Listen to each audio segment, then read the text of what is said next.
I'm gonna show you how to set a snare, all right? What we've done is I've found some kind of rodent hole right here.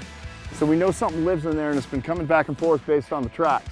So we're gonna have a really good opportunity to potentially get something that's gonna be delicious to eat.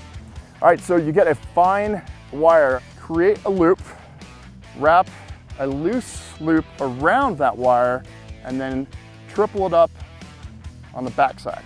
And the goal is to try and get an animal to go through and you snare them.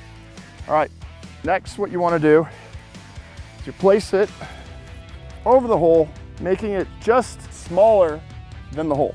The final thing you wanna do is anchor it. Take a stick like this, create your anchor hole, wrap what's left over on your wire around that. The theory behind this is the animal comes out, catches that, it catches the animal. That's a basic snare here. And the fact that you've anchored it up above, they're stuck here.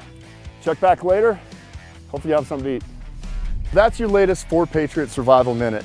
Now please subscribe to this channel and enable your alarms so you can get the latest Survival Minute videos the moment they're ready. And please like this video and share these tips with people you care about so you can be a survivor, not a statistic. Cade out.